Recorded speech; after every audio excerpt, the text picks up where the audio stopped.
大家好，我是奈奈。今天呢，想要跟大家聊一集，就是关于通灵人。你要平常走在路上，如果遇到通灵人，或者是你的朋友恰好就是他是一位敏感体质者，你要怎么跟他聊天呢？为什么你在录节目的时候会变得很正经？好，因为这是我们节目的风格。我们今天有一个来宾呢，是我身边的通灵朋友，他是大宝。嗨，大家好，我是大宝。好，其实今天想要找大宝来，就是想要组织一个通灵人工会，因为我才加入没几天，我就想要组织这个通灵人工会。对，什么叫你才加入没几天？你是说你才刚开始可以通灵没几天就很想要组工会吗？不是因为我开始跟大众说，就是我以一个通灵人的身份来开这个动物沟通的工作坊，才经过2个礼拜，我就觉得我需要来好好的制定一下这个规则。没有，我for我自己的规则啦。哦，那你觉得我们的工会应该要有什么样的原则条款？哦，这件事情我想了一阵子，因为就是我是一个，我平常的工作就是接案嘛，然后还有做艺术创作，所以其实身边的朋友，我觉得他们某一部分也不知道要怎么跟我相处，就是拿捏那个界限。不知道大宝有没有这种困扰？就是你会蛮想了解你的界限是什么？哦，好，蛮有趣的是，因为就是我是从拍看不见的台湾开始，然后进到就是可以接讯的这个圈圈。然后很有趣的是，我们的剧组里面其实不止我一个人可以接讯息，可以通灵，所以也有其他的通灵人，例如说我们的制片后来也可以通灵，然后还有我们本来就在拍摄的一些通灵，他们都是可以通灵的。然后我跟我的制片算是，我们的制片叫 Gary， 我们2个人算是比较后期才开始可以接讯的。然后发生在我们2个人身上的状况就蛮不一样的，他会一直被人家像 AI 机器人，然后一直问，一直问，因为他很快可以用打嗝来回答 yes or no， 很像宝贝这样子，他就像是一个人体宝贝机。然后大家就会一直问说，例如说，我该不该申请这个学校？我儿子想要知道他申请这个学校会不会过，申请这样子会好还是不好嘛？啊 ，yes or no 那一种，就是他会一直被问这种问题。然后他在那个时候也真的是还没有什么界限，他就是人人好这样，然后所以他就一直被问，然后一直被问，然后他就一直回答，一直回答。有时候可能只是打电话给他，就说，我现在问你一个问题哦，你也不用告诉我就是全貌，你只要打嗝告诉我就好了，这样子。大概有1年的时间，他可能都是在这种状态，就真的很妙。然后他也是渐渐的才找到一个平衡。然后我最近呢，因为可能开始做 YT 的关系，所以也会开始比较常会在外头遇到一些不认识的粉丝朋友。基本上我的底线就是，我不会因为现在这样子在路上遇到，然后就帮他做通灵解读。有机会的话，他如果真的刚好我也有时间，也许我们就可以聊一下，但是不会在现场就帮他做通灵解读。对，但如果就是对方是你的好朋友，嗯，对啊，就是比方说是你拍片或者是工作，比方说拍片的空档，突然有人问你说，所以你平常到底是都怎么通灵的？那你都要怎么打开你那个开关的我觉得现在做 YT 或者做一问三不知，我自己的 podcast 的好处就是你想知道你就去听，就是我会把它引过去，很像有一个就是一个 index 这样子，一个索引。那如果他们就是已经把网页打开了，然后就是说，已经看到他订阅了，然后这时候还是继续问，继续接着问说，那你最近那个工作坊都来什么样的人啊？然后大家都是都是会通灵的吗？还是这个东西是可以教的吗？就是他无法克制自己。就是你遇到的状况是什么？你是轻松的回答他，我会蛮正经的回答他，然后很正经的据点他。很正经的句点哦。对对对，不然你演一下，你现在演一下，如果你来问我问题。听说你最近那个频道开了，你有空可以请芬多起来跟我聊一下天。哦，可以啊，我们现在每个月有那个就是相谈智商啊，每个月最后1个礼拜可以报名，到时候上去报名就可以了。所以你都在那个时候才可以连上芬多奇，还是你平常就可以连？我平常也有，可是但是我们就基本上对我来说就像上班啦，对，那我上班的时间就是有安排是那个状态这样子。所以我们平常讲什么东西，你不会用芬多奇的耳朵来偷听我们之间的对话。但我本来就是同在的啊，可是就是如果要接讯接他的话，我自己的状态是我还是以我自己为主控，在我的生活中。那我现在如果就是心里想什么，你是可以透过芬多奇知道的。现在在想什么吗？哦，我不会心电感应他也不会心电感应对啊。因为我觉得是因为我也不喜欢被这样探究，所以我也不会利用芬多奇来做这样的事情。那我最近那个家里好像家人有一点状况，可以请芬多奇帮我家人看一下他的身体健康怎样。可以啊，我觉得你反正我不确定到时候芬多奇会怎么回答你，但是你就是报名，然后我们有缘分约到的话，我们就在线上的时候一起处理这样子。哦，你还蛮会那个的业务能力还不错。我觉得就是有规范自己一个上下班时间。我们结束角色扮演了。对啊，结束角色扮演，我觉得我好烦哦。就我觉得就是蛮清楚的去规范自己什么时间做什么事情，那就不会让自己的生活一团糟。我觉得就跟整理房间一样啊，你觉得茶壶就是应该要放在这里，我的上班时间就是只有从这个管道来，我才会接讯。然后我的东西要放哪里，就是自己等于先安排好他们的位置。对，这就是我最近在想的。因为我为了要克制这种我不知道怎么回答问题，所以我就会认真的想好，就是我的工作时间到底是什么。就比方说，很像是我接案的时候，比方说晚上8点以后客户就找不到我之类的。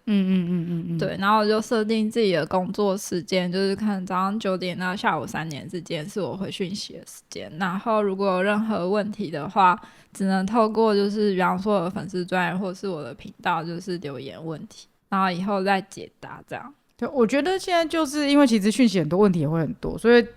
真的是需要去制定一些管道给他们流进来。然后就是说，如果你要这个方向的话，你就要从这个管道来；你要做这件事的话，你就要从那个管道来，就是去分流他们的询问这样子。但是我觉得有时候还是会比较看状况。比方说如果我觉得身边的这个人就是今天其实他来问我的时候，比方说他问 A 问题好，其实他是带着 B 问题，然后如果那个 B 问题就是我看见的话，我可以在能力所及的范围之下，我要不要帮他之类的。对，我觉得我也会啊，像是有时候可能是工作上或者是什么样的朋友，他们说能不能就是有一个问题想要问芬多奇什么的，然后我就说可以啊，不然就工作都结束了，或者等一下有空的话就是聊天就交流也没什么问题。对，可是如果是那种什么很沉重，然后一次就是要花1个小时2个小时，然后整个那种我就觉得如果是不认识的人，当然还是就是从当做是一个能量交换嘛。我花时间给你，我把我的通灵能力分享给你来做详谈，那也许你就是花钱，然后我们就这样交换这样。对，我觉得有一个很重要的点就是这中间要有一个能量的交换。我觉得就质量守恒的概念。对，就比方说我朋友帮我算牌，然后我可能就是也帮他解答一个问题，这我就觉得还好。但是我曾经遇过就是一直问我问题，然后但是我要问他问题的时候，他就是给我很烂的回答，这种我就会觉得能量不平等，就是一直有一种被索取的感觉。就是我以前就是曾经被道德绑架，就是有人道德绑架，就是我以前我还不想要做这份工作的时候啊，就是有人就一直想要来问我一些就是关于他自己相关的事情。那我觉得我没有跟你很熟，就是是问批问对，但是就是对方就会说，我记得那个人就是一个在上工作坊的时候遇到的人，然后就是完全不是朋友这样，然后他就是想要从我这边得到一些关于他人生方向的解读，或者是希望我可以帮他看一些事情。然后我就说我没有想要，就是我现在没有要做这个工作。然后对方就说因为他是什么理财顾问吧，就是说要跟我交换才艺这样。然后我就是在细究，因为我有在投资，然后就问他都买什么，这有点讲太细了。反正他买的那个产品是我没兴趣的，最后我就还是不想要跟他交换。然后他就是说，你这样子就开始说，像我们这种有能力的人，其实帮别人也是一种帮自己积阴德啊。然后心里就觉得，道德绑架了，我懂你的意思。对，因为好像我们不回应他的问题，好像就很缺德。对，因为以前，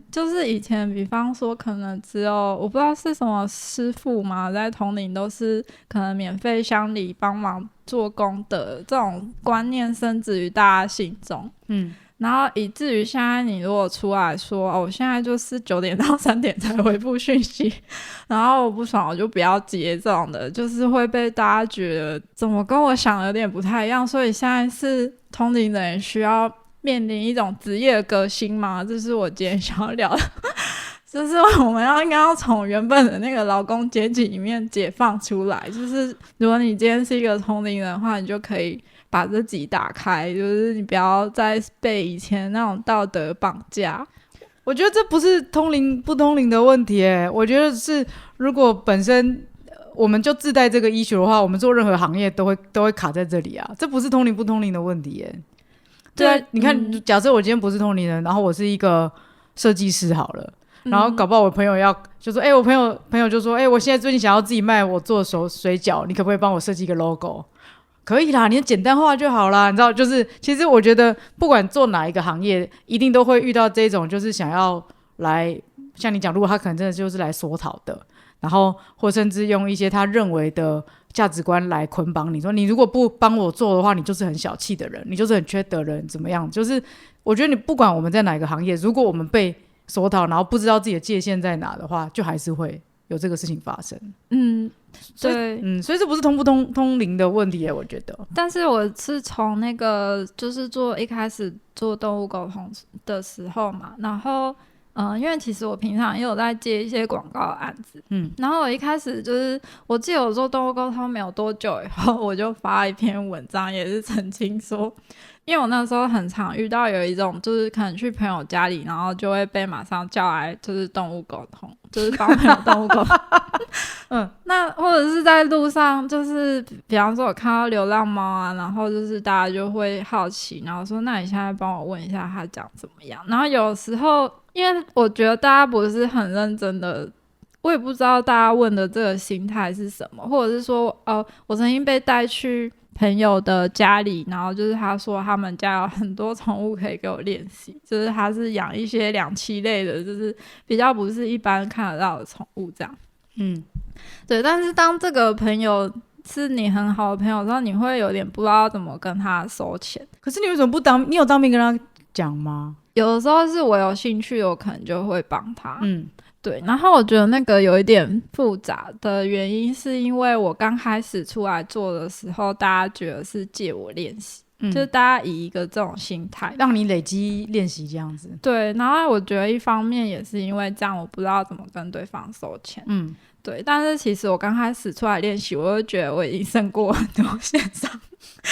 我不知道你知道那一种我不知道，不要翻白眼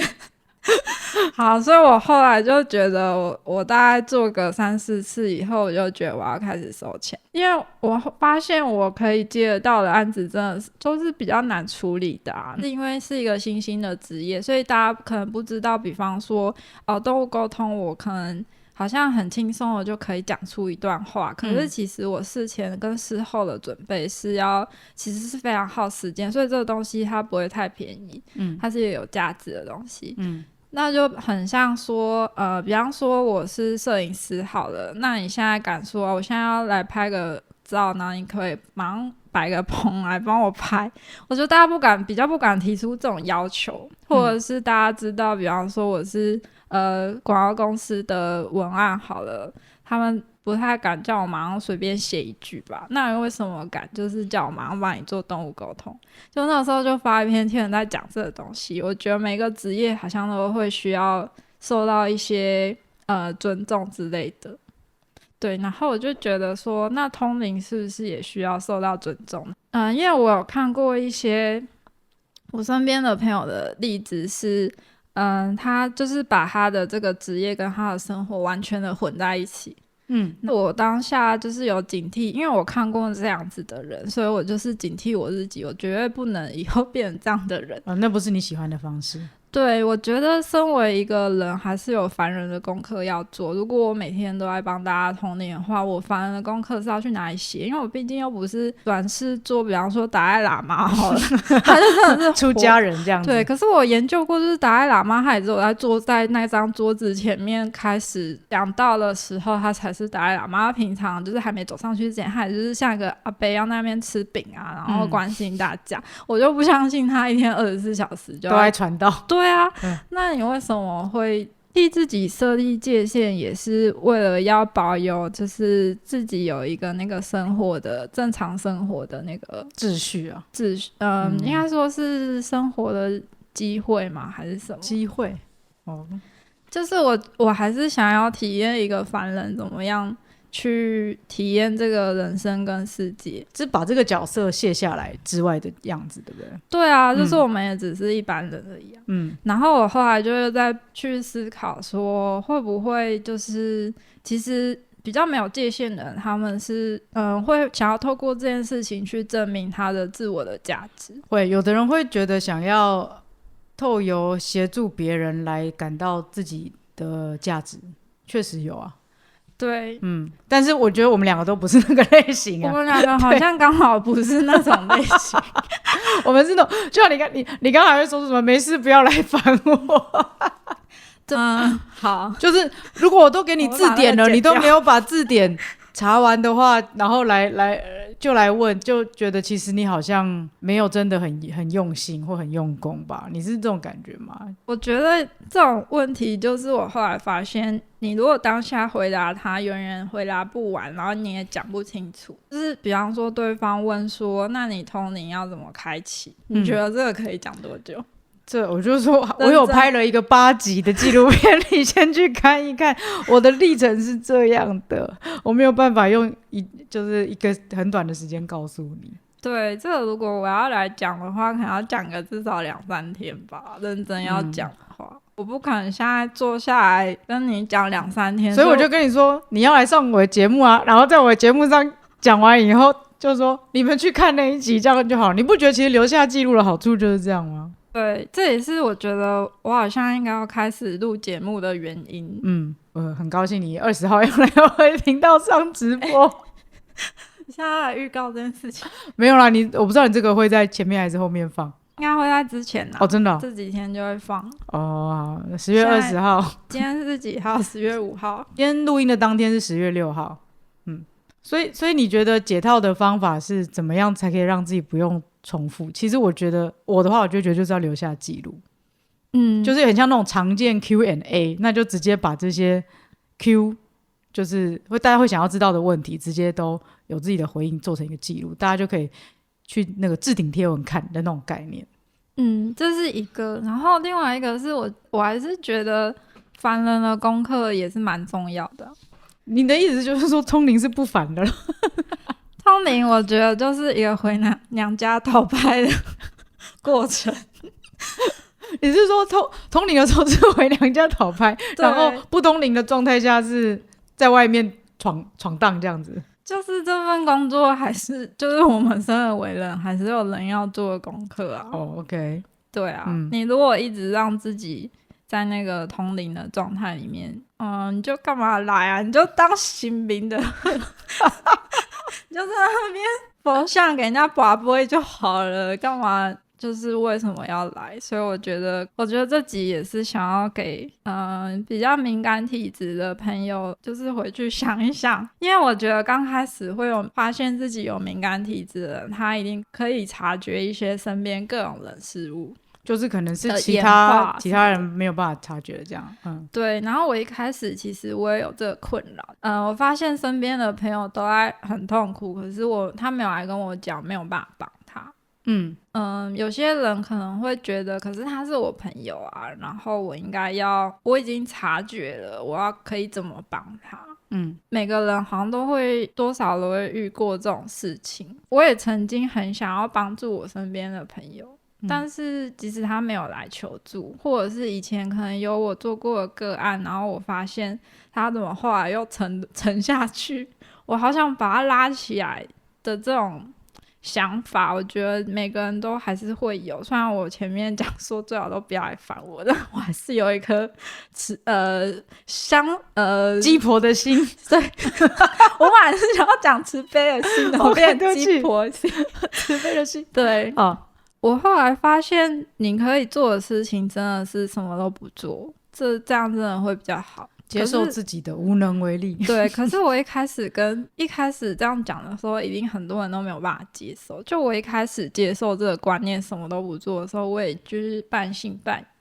然后后来就是经过一世又一世又一世之后，你不要讲别事啊，我们就讲这一世就好了，少在那边跟讲那么远的东西。反正就觉得我是不是没有能力改变任何事情啊？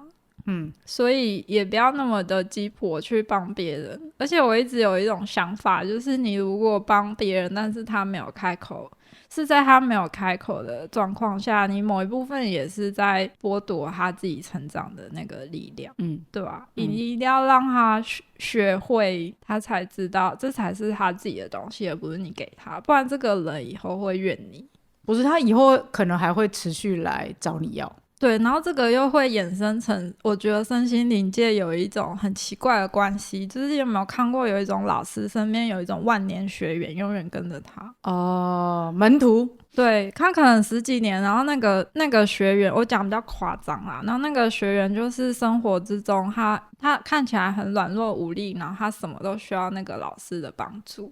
然后那个老师就是会需要这种自我价值的肯定，然后我就觉得这是一种很畸形的关系。可是这种现象好像还蛮常见的，因为我跟我朋友讨论过，我们都有看过这种人。这对这2个人来说都不是很健康。可是我觉得如果不健康，可能是在于如果他的那个学员变成一种狐假虎威，或者是要在这个老师的身边才可以有自信的话，那就是真的畸形了。对。但如果他们变成一种灵性的伙伴，就是都互相在成长的话，我就觉得没什么问题。因为我看过很极端的例子，是那个学员可能连生活中的大小事都要问那个老师，然后那个老师已经觉得很烦了，为什么你什么都要问我？但我在我旁人眼光就会觉得这就是一台气出来。就是你当初怎么教这个人，你是把自己放在一个宗师的位置，后来可能就变成一种互相依赖也分不开的状态。所以我觉得我之前在开课的时候，我就非常的要避免警惕自己不要成为一种宗师的感觉。我也不希望大家一直来就是跟着我依附你。对，我不需要我觉得我不需要这样子来肯定我自己，所以我看到他们可以用自己的力量来成长，这才是我想要看到。就很像那时候就在想说，假设人生是一片湖泊好了，你今天是一块浮木，大家一定都会想要抓你嘛。可是你如果让他一直抓着，他一辈子都学不会游泳。所以你这个时候就是要让他沉下去。当他开始沉下去的时候，他就要知道要用狗爬式浮起来，他才不会死掉。这个时候就开始慢慢的会游泳，然后接下来他就会可能开始吸得到气，以后他就会发展出他的自由式或者是仰式，最后他有一天他游到岸边的时候，可能觉得玩够了，就是要上岸的时候，他偶尔会突然灵光一闪，想到当初有一块浮板就是浮走了，让他沉下去，所以他学会了游泳。他可能就是会想起来这件事情，那也不重要。那我觉得学员可能就会问，那老师你都不来救我，那我如果就沉下去也不学不会游泳，我就溺死怎么办？那就来报名我的那个超度课程。结论是这个吗？不是啊，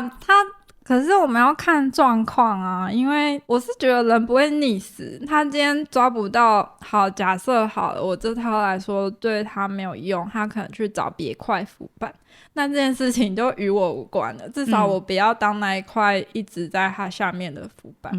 重点还是要教他游泳啦，或者是把他放在一个那个踩得到地的游泳池啊。对，这也是比较善良的做法。比较善良的做法。好啦，那我们今天到底要聊的就是我们到底有聊出什么啊？我们今天感觉就是两个那个同龄人的路边闲谈这样子。所以你到现在已经没有觉得很困了，因为你的有上下班时间也是划分的很清楚。对啊，而且我现在有帮手啊，我有凤凰来协助我跟第一线的群众就是沟通这样子，然后我们其实也都会在我们的各个社群平台上面讲，因为我们其实本身还有自己其他的工作，那接讯只是其中一小块，对，所以我们也不可能24小时待命回复每一个人的问题，所以我们想要做的其实是把方法尽量的分享给大家，让大家也可以找到自己喜欢的方式去成长。我们可能会介绍书，介绍疗法，会介绍不一样的可以协助他们的疗愈的管道，例如说想邀请你来上我们的节目啊，这样子，对，然后有这方面需求的人就也可以从你那边去找到途径，就不用总是好像只能依赖着谁才可以成长这样子。对，我觉得是可以建立一个就很像你说的索引的东西，然后就很像这就是那块地板，让他们自己去思索里面的答案。因为我觉得很多时候我讲的也不一定是对的，谁知道对错啊，对吧？对啊，没有所谓的对错啦，我觉得可能真的就只有就是那个求答案的当下所需要的回答是什么而已了，那也可能就是适合那个当下的事情这样子。而且有的时候思考的过程，其实大家也会各自有各自的发现。对啊，这就是为什么我们的指导灵都把我们放在这里啊，他们不会主动来丢在这边，不会主动来说奶奶你应该要怎样做，你不应该那样做的，你这样做错了，这样他们从来就也不会这样直接跳下来插手说 yes or no 这样，除非我们自己有请求。我的状况是这样啦。亚当是管比较多。OK， 他是一个比较有自己想法的人。我还想问一个，你觉得就是佛教在讲说菩提心啊，这个跟我们现在在聊的会不会有抵触啊？菩提心是什么？菩提心就是要有利他的那个心啊。就是我觉得是啊，因为利他就是对帮助他嘛。对啊，那不就是就像你讲的，如果我们什么凡事都插手的话，那不就是剥夺了他去成长的机会吗？所以其实我们不帮他反而是一种帮。其实我们是用我们的方式在协助他，而且如果他要什么就给他，他就永远都学不会钓鱼啊，他不能一直喂他吃鱼啊。所以长远来看其实是比较得到他才会得到比较大的东西啊。而且我的经验是，其实有时候当下被那个问题困扰，然后有时候时间的延后也是一个蛮不错的回答。就是有的时候我会希望就是找我的个案是在一个比较平静的状态下，所以我可能不会接太紧急的案子，然后有时候我发现时间一拉长之后，对方可能就自己想开了。对啊，所以其实大家也不用那么的去紧张，说感觉好像自己失去力量还是什么，其实只要冷静一下，事情过了就是总会有一个结果。我觉得其实是人在慌的时候，等于是他好像从一个很混乱的浑浊的水里面去看这整个世界，所以其实他会觉得所有事情都错了，所有事情都歪了，都有状况，但其实只是因为他从很混乱的状态看出去而已。所以一旦他的心境可以从混乱当中走出来，走到清明的时候，他就不会觉得这些事情有问题。所以在他很混乱的时候，他想要赶快抓一个浮木，抓一个谁来回答问题的时候，那个东西对他来说他也无法真的明白。对啊，所以那个时候也许就像你说，他如果是挂急诊来找你，可是那个急诊坦白说也不是真的一个危及生命的那种急诊的时候，其实我的话我就会选择就是静默。我可能对应他的状况，我也许给一句两句短短的回应，可是基本上给再多，他其实很混乱中他什么都吸收不了的。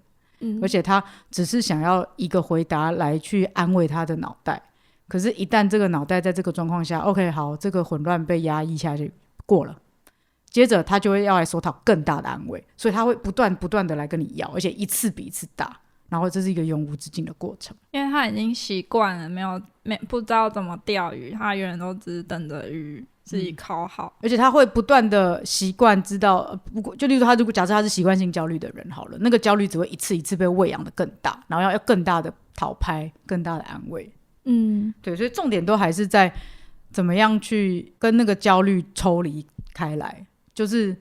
我觉得我重点是那个情绪不是你本人，而是你要怎么样站在一个比较亲民的位置去看待情绪。我曾经也有就是很依赖某一件事情，我之前有一阵子很依赖那个占卜，然后因为我有一个就是在帮我算牌的占卜师，然后他最近就是去休假，然后我就想要分享，就是我完全可以明白那种就是在慌乱里面六神无主念需要一个浮木的感觉。就大家都是人嘛，还是免不了有各种情绪。我觉得我有一点点依赖这个占卜师，因为我跟他之间已经有一点默契。可是自从他去休假之后，我就完全没有办法排到那个占卜的那个个案，所以我现在要来讲说，假如我是个案那一方好了，我真的完全体会到那种有一种被丢弃的心情，就一开始的时候啦，然后心里有想说，天啊，是要安怎了？没我这一题是要问谁啊？因为我自己看不太到我的未来，就是我当时嘛，我其实是会，我有很多塔罗牌让我完全没办法帮自己算，因为我执念太重了。然后我身边就是其他人讲的，我其实都不太相信，我就只信这个。然后因为就是我没有经过一些时间的磨合跟验证，所以我觉得好像他的我还是可以信的。那后来你怎么从那个被丢弃的感觉走出来？我完全没有办法，所以我就只能想办法疗愈自己啊，然后让自己冷静下来。然后我都会一直，就我之前有分享过如何帮自己净化，然后我就是常常去泡温泉，然后运动，然后做一些我以前没做过的事情，让自己的生活开始有一点一点的变化。然后先不要管这件事情，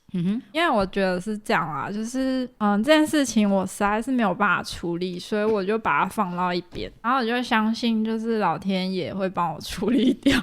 既然如果我是天选之人的话，想说就交给老天办事就好，我先不要管了。重点是那不是你可以处理的啊，就是我也处理不来，我根本就会不知道要怎么办，然后所以要学会放下。对，我就把它放到一边，我也没有要丢掉它，但我也没有要处理它，反正我就不管了，然后我就去做我的事情。然后到现在，我就是觉得哇，已经没差了。就我把它这件事情就是想象成是一个行李，就丢在旁边，就我太重了，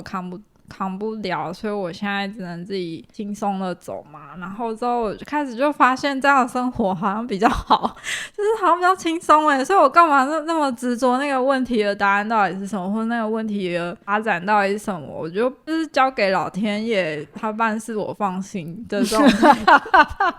你可以说是摆烂，但是我真的觉得好像就是没差。然后我现在就在想说，我现在就开始在想说，其实占卜到底是怎么一回事。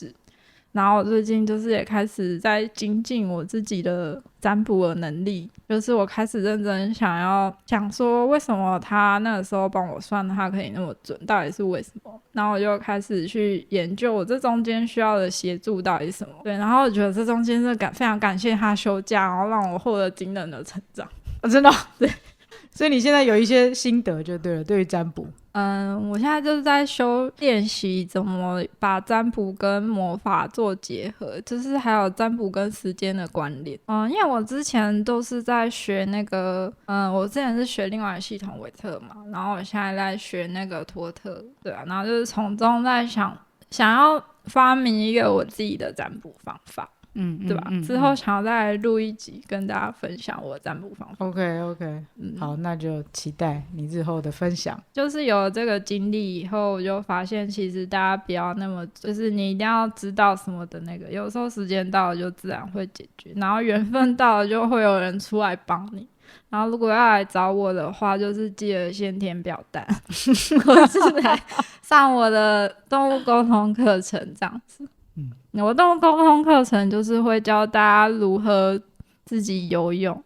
然后如果你有兴趣上课的话，你再私讯给我，因为不知道还会不会开新的人数够了我才会考虑这样。好，那大宝有什么想要讲？没有，我想今天差不多，我们听了奈姐的 murmur。对，今天就是我的闷闷。还有身边如果有敏感体质的朋友，想一下你的界限是什么？如果你要加入我们工会的话，你觉得你的上下班时间应该是什么呢？对，我觉得真的要帮自己定个规矩啊。而且很多人不好意思收钱。我觉得那其实是一种自我价值感的缺乏耶。好，我觉得这个要聊又可以聊一集了，我们先这样咯。好，今天就先这样咯。我要感谢你收听我们的节目，然后我们下一次会在10月20号我的 YT 频道宇宙闺蜜分多期上面有直播，然后一样也是我跟奈奈，然后会聊更多关于我们两个人的不管是通灵的心路历程，以及我们现在正在做的事情这样子。当然分多期也会一起来参与。好，那就下次再见咯。好，拜拜。拜拜，谢谢。